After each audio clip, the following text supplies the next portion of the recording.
नमो तस्सा भगवतो अरहतो। नमो बुद्धाय। मैं डॉक्टर सीमा शर्मा आप सभी का हार्दिक स्वागत करती हूँ हमारे इस विशेष कार्यक्रम धम्मदीप में। जैसा कि आपको विदित है, इस कार्यक्रम में हम प्रतिदिन चर्चा कर रहे हैं पाली सूत्रों पर आधारित तथागत बुद्ध के जीवन चरित्र पर। तो साथियों, पिछले एपिसोड में हमने चर्चा की थी महाकच्चान द्वारा स्वर्ण कुटिकर्ण की प्रवज्जा के विषय में। इसी क्रम में आज हम चर्चा करेंगे तथागत बुद्ध के 37वें वर्षावास की कुछ महत्वपूर्ण घटनाओं के विषय में, जिसमें एक महत्वपूर्ण घटना है देवदत्त द्वारा भिक्षु संघ के भेदन की। इस विशिष्ट घटना पर प्रकाश डालने के लिए हमारे मध्य उपस्थित हैं भंते कुशल सुमन जी। आपने बुद्ध दर्शन में उच्च शिक्षा प्राप्त की है तथा आपको अनेक सम्मानों से भी सम्मानित किया गया है। इसके साथ ही आपने विभिन्न मंचों पर बुद्धिज्म से संबंधित अपने विचार भी प्रस्तुत किए हैं। तो हम स्वागत करते हैं भंते कुशल सुमन जी का। भंते जी, आपका बहुत बहुत स्वागत है हमारे इस विशेष कार्यक्रम धम्मदीप में। जैसा कि आपको ज्ञात है, हमारे ईमेल पर, हमारे व्हाट्सएप पर हमें विभिन्न तरह के संदेश, सुझाव और प्रश्न प्राप्त होते हैं। हम सभी को यहाँ नहीं समाहित कर पाते हैं, ये हमारी विवशता भी है और हमारी एक सीमा भी है। किंतु हम कुछ महत्वपूर्ण प्रश्नों को, एक या दो जैसी हमें समय अवधि हमारी रहती है, उसके अनुसार हम कुछ प्रश्नों को अवश्य ही समाहित करते हैं। यहाँ भी इस एपिसोड में भी हम ऐसा ही करेंगे। एक प्रश्न को लेकर हमारे कई दर्शकों ने अलग अलग रूपों में जिज्ञासा अभिव्यक्त की है कि एक भिक्षु को जब पेचिस या डाइसेंट्री की बीमारी हो जाती है तो तथागत बुद्ध अपने भ्रमण के दौरान उनके आवास पर या निवास स्थान पर पहुंचते हैं भंते आनंद जी के साथ। यह प्रकरण क्या है, कृपया इस संबंध में हमारे दर्शकों को जानकारी प्रदान करें। नमो तस्सा भगवतो अरहतो सम्मा सम्बुद्धस्स। नमो तस्सा भगवतो अरहतो सम्मा सम्बुद्धस्स। नमो तस्सा भगवतो अरहतो सम्मा सम्बुद्धस्स। सर्वप्रथम मेरे आचार्य श्री के पुण्य चरणों में कोटि कोटि नमन हो। फिर मेरे उपाध्याय भंते के पुण्य चरणों में कोटि कोटि नमन।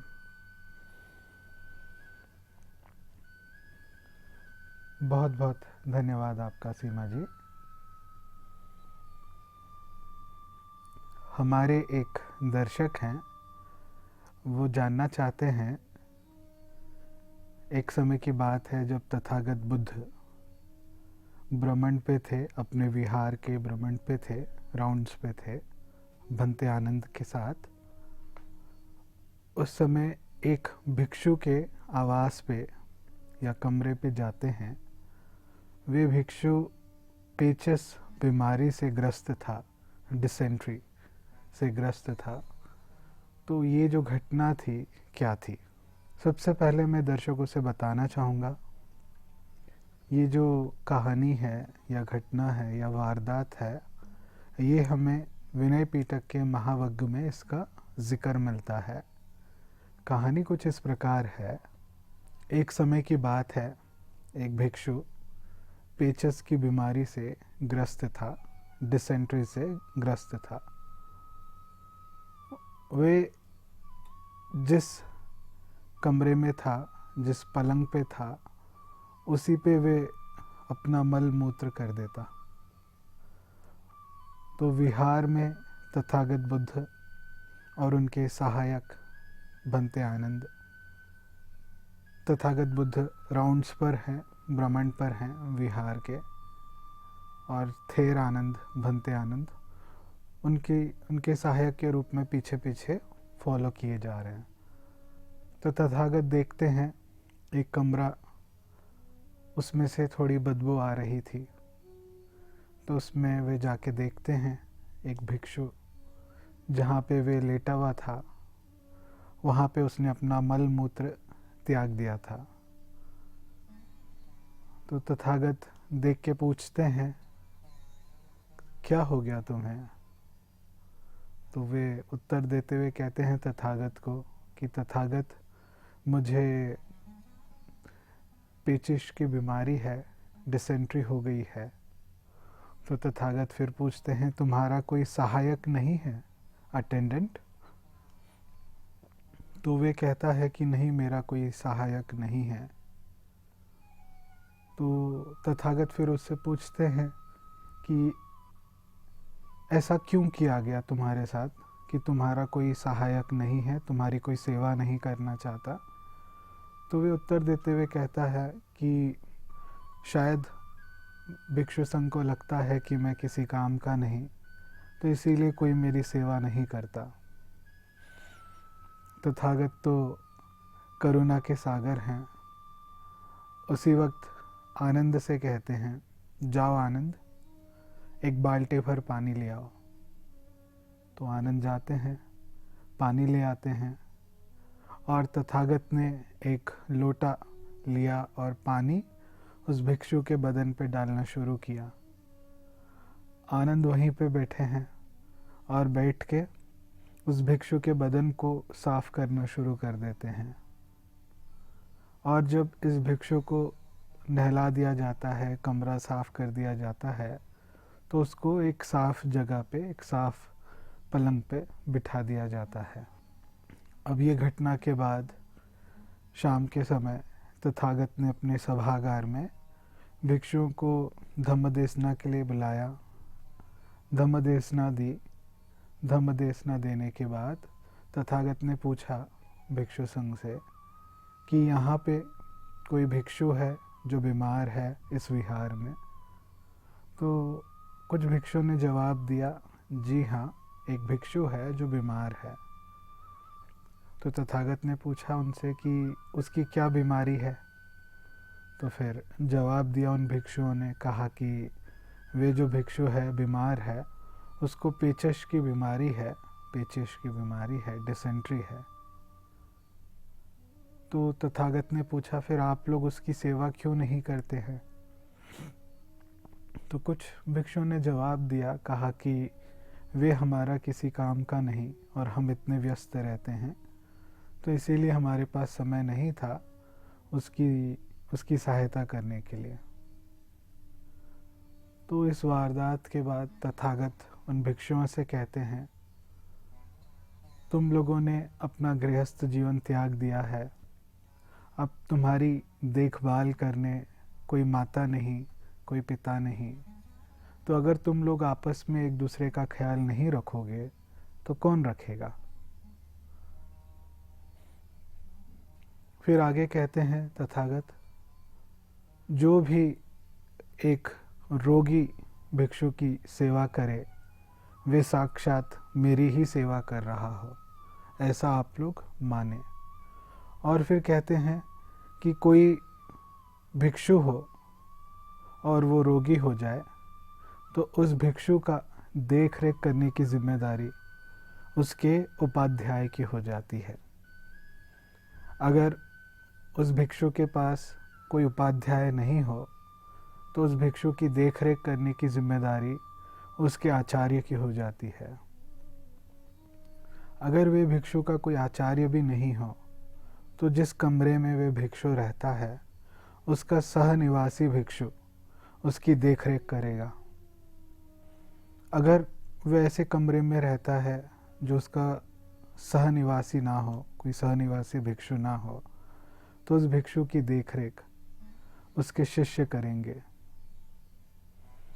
और फिर तथागत कहते हैं, अगर उस भिक्षु का कोई शिष्य भी ना हो तो उस भिक्षु की देखरेख सारा भिक्षु संघ करेगा। और इस प्रकार से ये जो बात थी,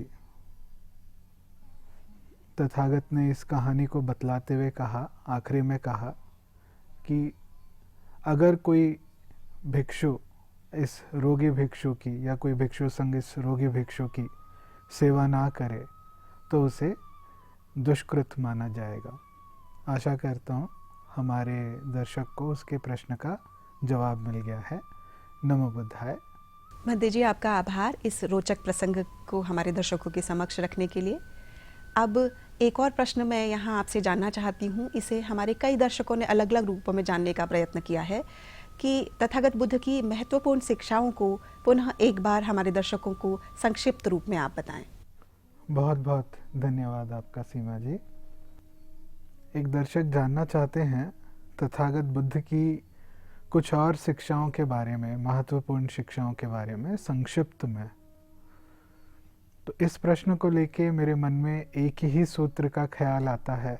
ये सूत्र हमें पढ़ने मिलेगा संयुक्त निकाय के टिका निपात, जिसका नाम है कौशल संयुक्त। उसके अंतर्गत एक सूत्र है जिसका नाम है जटिल सूत्र। इस जटिल सूत्र के आधार पर एक समय की बात है जब तथागत बुद्ध श्रावस्ती में पुब्बारम में विराजमान थे। पुब्बारम ये वही है जो विशाखा ने तथागत बुद्ध को और उनके संघ को श्रावस्ती में बनवाकर भेंट किया था। तो इस पूर्वारम में या पुब्बारम में जब तथागत ध्यान अवस्था में लीन थे और शाम में जब ध्यान से उठे तो बरामदे में जाके बैठ गए। उस समय शाम के समय कौशल देश के नरेश राजा प्रसेनजीत तथागत के दर्शन करने आते हैं। दर्शन करने के बाद आदरपूर्वक नमन करके बैठ जाते हैं। इस सूत्र को काफ़ी बड़े ढंग से बतलाया गया है। मैं सारा सूत्र नहीं बतलाकर इसमें जो सीखने लायक बातें हैं उन बातों को दर्शकों के सामने रखना चाहता हूँ। तो तथागत ने राजा प्रसेनजीत को एक संदर्भ के दौरान देशना देते हुए कहा, 4 मुख्य देशनाएं दी इस सूत्र में। सबसे पहले बतलाया एक व्यक्ति का गुण, एक व्यक्ति का चरित्र, उसके साथ बहुत लंबे समय तक रहने के बाद ही हम एक व्यक्ति को समझ पाते हैं। उदाहरण स्वरूप आम तौर पे जब हम किसी को मिलते हैं पहली या दूसरी बार में ही हम एक ओपिनियन डेवलप कर लेते हैं किसी को लेके कि ये अमुक अमुक व्यक्ति अच्छा है, अमुक अमुक व्यक्ति बुरा है। तो बुद्ध हमें समझाना चाहते हैं एक व्यक्ति को समझने के लिए कि वे अच्छा है या बुरा है, उसके साथ हमें बहुत लंबा समय बिताना पड़ता है। जब हम बहुत लंबा समय उसके साथ बिताते हैं तभी मूल रूप से सही मायने में पता चलता है कि एक व्यक्ति सही मायने में कैसा है। तो ये थी एक देशना इस सूत्र के आधार पे। दूसरी देशना तथागत बुद्ध ने कही, बातचीत करने पर ही हमें एक आदमी की पवित्रता की पहचान होती है। एक व्यक्ति कितना पवित्र है, कितना अच्छे विचारों वाला है, ये पहचान तभी होगी जब हम किसी व्यक्ति से बातचीत करेंगे। आशा करता हूँ हमारे दर्शक को मैंने उसके प्रश्न का समाधान कर दिया है। नमो बुद्धाय। महंत जी, आपका धन्यवाद। आपने तथागत बुद्ध की महत्वपूर्ण शिक्षाओं को पुनः संक्षिप्त रूप में हमारे पाठकों के दर्शकों के समक्ष रखा। अब मैं आज के मुख्य विषय की ओर आती हूँ और आपसे जानना चाहती हूँ तथागत बुद्ध के 37वें वर्षावास की कुछ महत्वपूर्ण घटनाओं के बारे में, जिसमें से एक महत्वपूर्ण घटना यह भी है कि देवदत्त भिक्षु संघ में भेदन का प्रयास करते हैं। तो यह क्या प्रकरण है और 37वें वर्षावास की कुछ अन्य महत्वपूर्ण घटनाएं भी आप हमारे दर्शकों को विस्तार से बताएं। बहुत बहुत धन्यवाद आपका सीमा जी। दर्शकों, कल के एपिसोड तक हमने चर्चा की थी तथागत बुद्ध के 36वें वर्षावास तक की कुछ घटनाओं के बारे में। आज हम चर्चा करेंगे तथागत बुद्ध के 37वें वर्षावास से जुड़ी कुछ महत्वपूर्ण घटनाओं के विषय में, जिनमें से खास करके हम चर्चा करेंगे देवदत्त के किरदार पर। देवदत्त तथागत बुद्ध के चचेरे भाई थे और इन्होंने लगातार प्रयास किया, देवदत्त ने लगातार प्रयास किया कि ये तथागत बुद्ध के स्थान को हड़प ले, ये घटना कुल लगभग होती है जब तथागत बुद्ध 72 वर्ष के होते हैं। जैसे कि पिछले एपिसोड्स में मैंने चर्चा की थी, देवदत्त साथ ही अन्य राजकुमार ने गृहस्थ जीवन त्याग दिया था, भिक्षु बन गए थे, और उन एपिसोड्स में हमने देखा भी था किस प्रकार वे राजकुमार नाना प्रकार के मार्ग फलों को प्राप्त करते हैं, कुछ उनमें से अरहंत बनते हैं। और हमने उन एपिसोड में ये भी देखा था कि देवदत्त रिद्धि शक्तियों को पा लेते हैं। तो उसी श्रृंखला में आगे बढ़ते हुए आज के एपिसोड में हम समझेंगे, एक समय की बात है जब देवदत्त ध्यान अवस्था में लीन थे, तो उनके मन में एक विचार आता है कि ऐसा कौन व्यक्ति हो सकता है जिसका मैं भरोसा जीत लूं, और भरोसा जीतने के बाद मेरी प्रसिद्धि बढ़ जाए, मेरा आदर सत्कार हो। ऐसा कौन व्यक्ति हो सकता है जिसके भरोसे जीतने के बाद ये सब मुझे प्राप्त हो सके।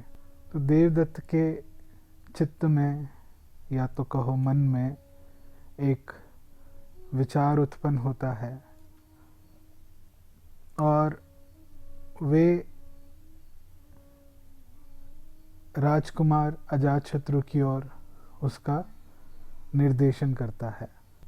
देवदत्त को अपने इस ध्यान अवस्था में लगता है कि राजकुमार अजातशत्रु को अगर वे उनका भरोसा जीत लेते हैं तो साथ ही देवदत्त को उनका प्रसिद्धि बढ़ेगी, उनका आदर होगा, सत्कार होगा। तो इसी श्रृंखला में देवदत्त जहाँ पे विराजमान थे वहाँ से उठकर राजगृह की ओर प्रस्थान करते हैं, जहाँ पर राजकुमार रह रहे थे। अब राजगृह पहुँचने के बाद, राजगृह मैंने आप लोगों को बताया था मगध राज्य की राजधानी थी राजगृह। तो जब ये राजगृह पहुँच जाते हैं तो राजगृह पहुँचने के बाद अपना इन्होंने मायावी शक्तियों के आधार पे देवदत्त ने अपना स्वरूप बदल दिया। अब वे एक युवक का रूप धारण कर लेते हैं और अपने सारे बदन पे सांपों को लपेट लेते हैं। युवा का रूप धारण कर सांपों को सारे बदन पे लपेट कर देवदत्त राजकुमार अजातशत्रु की गोद में आ जाते हैं। जब राजकुमार अजातशत्रु ने देवदत्त को अपनी गोद में देखा कि एक युवक उनकी गोद में बैठा है जिसके सारे बदन पे सांप लिपटे हुए हैं, तो राजकुमार अजातशत्रु काफ़ी भयभीत हो जाते हैं, डर जाते हैं।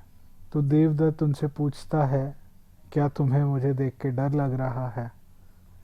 जाहिर सी बात है, किसी को भी डर लगेगा। तो अजातशत्रु कहते हैं, हाँ, मुझे तुम्हें देख के डर लग रहा है, तुम कौन हो? देवदत्त उत्तर देते हुए कहते हैं कि मैं देवदत्त हूँ। तो राजकुमार अजातशत्रु को इस चीज़ का विश्वास नहीं होता, तो वे कहते हैं, अगर ऐसा है तो तुम अपने मूल स्वरूप में आ जाओ और अपना ये जो तुमने रूप धारण कर रखा है उसे त्याग दो। तो देवदत्त ने अपने पुराने स्वरूप में, जो एक भिक्षु का स्वरूप होता है, उसमें आ जाते हैं। वैसा ही चीवर जैसा मैंने पहना है, इस प्रकार का चीवर, हाथ में पात्र, बस इतना ही था। ये देखकर राजकुमार अजातशत्रु में देवदत्त के प्रति अपार श्रद्धा स्थापित हो जाती है और राजकुमार अजातशत्रु दिन रात देवदत्त की सेवा में लगे रहते और 500 बैलगाड़ी भर अनाज का दान करते। इतनी आदर, इतना सत्कार देवदत्त से हजम नहीं हुआ। तो देवदत्त ने एक आकांक्षा की कि क्यों ना मैं इस भिक्षु संघ पर राज करूं। और तथागत ने कहा कि नहीं। फिर दोबारा से देवदत्त ने उसी भरी सभा में तथागत पर दबाव डालते हुए कहा कि आप बूढ़े हो चुके हैं, आपको भी आराम करना चाहिए। इस भिक्षु संघ की जिम्मेदारी मुझे सौंप दें, मैं इस भिक्षु संघ का संचालन करना चाहता हूँ। और दोबारा से तथागत ने ठुकरा दिया ये प्रस्ताव। फिर तीसरी बार देवदत्त तथागत पे दबाव डालते हुए कहते हैं यही बात, और तथागत अब की बार उत्तर देते हुए कहते हैं, जो प्रज्ञा में निपुण है सारिपुत्र, जो प्रज्ञा रत्न है सारिपुत्र, और साथ ही ऐसे ही जो हर प्रकार की सिद्धियों से परिपूर्ण हैं महामोग्गलान, इनको भी मैं इस भिक्षु संघ की जिम्मेदारी ना सौंपूं। तुम तो बेकार से थूक के बराबर भी नहीं हो, तो तुम्हें मैं इतने महान भिक्षु संघ की जिम्मेदारी क्यों सौंपूंगा।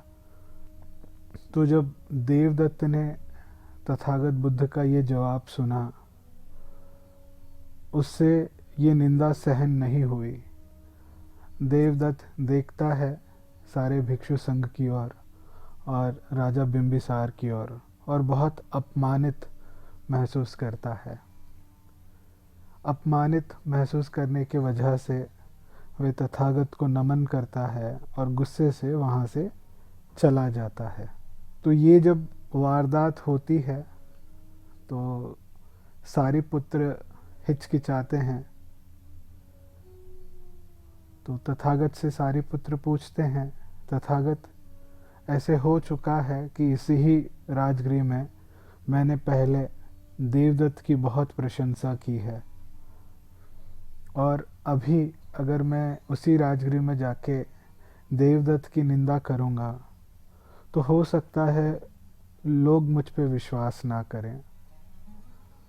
तो तथागत बुद्ध सारिपुत्र को आश्वासन देते हुए कहते हैं कि क्या जब तुम पहले देवदत्त की प्रशंसा किया करते थे तो क्या वे सत्य नहीं था। सारिपुत्र कहते हैं जी वे तो सत्य था। तो तथागत आगे कहते हैं, इसी प्रकार आज भी जाके तुम सत्य ही बोलोगे और कहोगे राजगृह के लोगों से कि आज के बाद या आज से देवदत्त या अपनी वाणी से या शरीर के कर्मों के माध्यम से जो भी कृत करे उसकी केवल और केवल जिम्मेदारी उसी पर होगी, वही जिम्मेदार होगा। इसमें बुद्ध का, धम्म का, संघ का कोई लेन देन नहीं। तो सारे पुत्र चले जाते हैं राजगृह और वहाँ के लोगों को ये सूचना पहुँचा देते हैं। उनमें से कुछ लोग होते हैं जो विश्वास रखते हैं बुद्ध में, धम्म में, संघ में, तो वे मानते हैं कि ये ज़रूर कोई बहुत बड़ी बात होगी जिस वजह से तथागत बुद्ध ने देवदत्त की सार्वजनिक निंदा करवाई है। तो इस घटना के बाद देवदत्त राजकुमार अजातशत्रु के पास जाता है और जाके कहता है, पहले के समय लोगों की आयु लंबी हुआ करती थी, मगर आज के समय लोगों की आयु छोटी है। इसीलिए क्यों नहीं आप राजकुमार अपने पिता जो राजा हैं उनकी हत्या करके स्वयं राजा बन जाएं और मैं बुद्ध की हत्या करके बुद्ध बन जाऊंगा।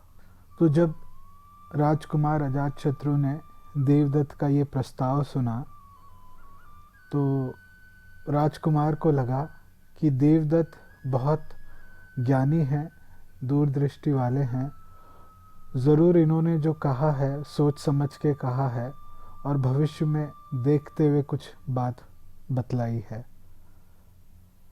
तो इसके आधार पे देवदत्त की प्रेरणा से राजकुमार अजातशत्रु अपने पिता राजा बिंबिसार की हत्या करने के लिए राजी हो जाते हैं। अजातशत्रु अपने जांघों में एक खंजर छुपा के राजा के कमरे में घुसने का प्रयास कर रहे थे। तो राजा के कमरे के बाहर दो सैनिक तैनात थे। उन सैनिकों ने राजकुमार को पकड़ लिया और पूछताछ करने पर पाया कि राजकुमार राजा की हत्या करने के वजह से वे वहाँ पे आए थे। और जब ये बात उन सैनिकों ने अपने राजमहल में जो उनसे ऊंचे पद पे जो ऑफिसर्स थे उन तक ये बात पहुंचाई, तो उस मंत्रिमंडल ने आपस में एक योजना बनाई। कुछ मंत्रियों ने ऐसे कहा कि देवदत्त सहित राजकुमार को और सभी भिक्षुओं को मरवा देना चाहिए। उनमें से कुछ और मंत्रियों ने कहा इसमें भिक्षुओं की कोई गलती नहीं, राजकुमार को और देवदत्त को ही केवल मार डालना चाहिए। तो इसके अलावा कुछ और बचे कुचे मंत्रियों ने कहा कि नहीं, हमें ना ही भिक्षुओं को मारना चाहिए, ना राजकुमार को और ना ही देवदत्त को। हमें सर्वप्रथम इस बात की सूचना राजा को देनी चाहिए। तो राजा तक अब ये बात पहुंच गई। जब राजा तक ये बात पहुंच गई तो राजा ने अपने मंत्रिमंडल से कहा कि इसमें बुद्ध का या उनके संघ का क्या दोष है। पहले ही बुद्ध ने ऐलान करवा दिया था राजगृह में और देवदत्त की सार्वजनिक निंदा करवाई थी। तो इसमें भिक्षुओं को मारने का प्रस्ताव जो है वो बहुत गलत है।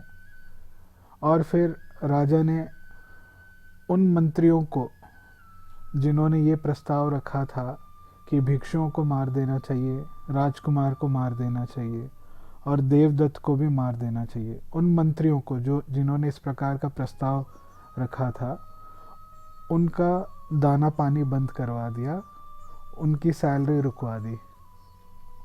और कुछ और मंत्रियों ने जिन्होंने ये प्रस्ताव रखा कि भिक्षुओं को नहीं मारना चाहिए मगर राजकुमार को और देवदत्त को मार डालना चाहिए, तो उन मंत्रियों का पद उनसे छीन लिया गया और उनको नीचे का स्थान दिया गया।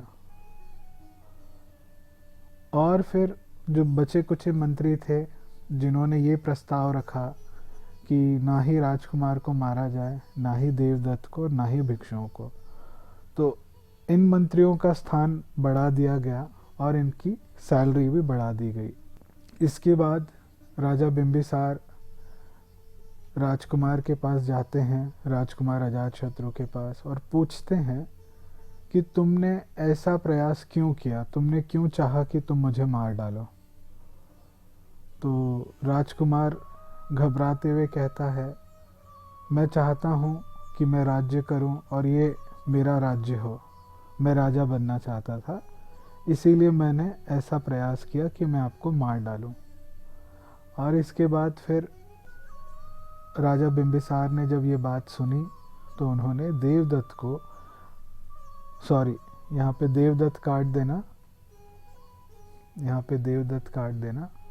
और जब ये बात राजा बिंबिसार ने सुनी तो उन्होंने राजकुमार अजातशत्रु को अपना सारा राज्य सौंप दिया। तो दर्शकों, आज के एपिसोड के लिए इतना ही। बाकी की घटनाओं की चर्चा हम कल के एपिसोड में करेंगे। तब तक के लिए नमो बुद्धाय। भद्दे जी, आपका बहुत बहुत धन्यवाद। आपने देवदत्त के संघ भेदन से संबंधित एक महत्वपूर्ण प्रकरण को यहाँ पर चर्चा की और इस संबंध में हमारे दर्शकों को जानकारियाँ प्रदान की। आपका आभार। भवतु सब मंगलम, भवतु सब मंगलम, भवतु सब मंगलम। सबका भला हो, सबका मंगल हो, सबका कल्याण हो, सुखी हो, सुखी हो, सुखी हो। प्रिय दर्शकों, आज के इस विशेष कार्यक्रम में इतना ही। अब समय हो चुका है आज के कार्यक्रम को यहीं विश्राम देने का। लेकिन उससे पूर्व आपको बताना चाहते हैं, आपके मन में किसी तरह के प्रश्न हों, कोई जिज्ञासाएं हों, कोई सुझाव हों या कोई भी संदेश जो आप हमें भेजना चाहते हैं, भेज सकते हैं। हमारा व्हाट्सएप नंबर है 9639010109। आप हमें ईमेल भी कर सकते हैं। हमारी ईमेल आईडी है subharatibuddha@gmail.com। तो मैं आशा करती हूँ आप अपनी जिज्ञासाओं को दबाएंगे नहीं, अपने प्रश्नों को हम तक भेजते रहेंगे और अपने सुझाव भी हम तक भेजते रहेंगे। तब तक मैं डॉक्टर सीमा शर्मा भंते कुशल सुमन जी के साथ विदा लेती हूँ। कल इसी समय आपके सामने फिर उपस्थित होंगे। नमो बुद्धाय। नमो तस्सा भगवतो अरहतो